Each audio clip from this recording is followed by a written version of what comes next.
शनिदेव को उनकी पत्नी ने श्राप क्यों दिया। एक बार की बात है, शनिदेव तपस्वी स्वभाव के थे। वह हमेशा ध्यान और न्याय में लगे रहते थे। उन्होंने विवाह तो कर लिया था, लेकिन अपनी पत्नी को कभी समय नहीं दे पाए। शनिदेव की पत्नी बहुत ही पतिव्रता और धर्मपरायण स्त्री थी। एक दिन उन्होंने सोचा, आज मैं अपने पति के पास जाऊंगी और प्रेम पूर्वक समय बिताऊंगी। वह श्रृंगार करके शनिदेव के पास गई, लेकिन शनिदेव उस समय ध्यान में लीन थे। पत्नी ने बहुत प्रयास किया, पर शनिदेव ने उनकी ओर ध्यान नहीं दिया। इससे दुखी होकर उन्होंने कहा, हे शनिदेव, आपने मेरे प्रेम और भावना की कदर नहीं की। आप हमेशा ध्यान और न्याय में डूबे ही रहते हैं।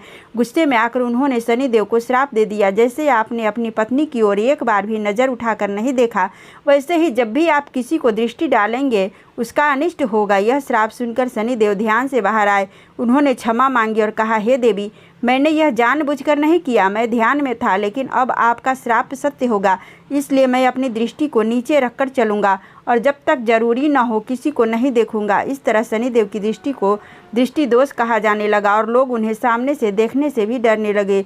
यह कथा हमें यह सिखाती है कि रिश्तों में संवाद और समय देना उतना ही आवश्यक है जितना तप और कर्तव्य में। जय शनिदेव। वीडियो अच्छी लगे तो लाइक और सब्सक्राइब करें। धन्यवाद।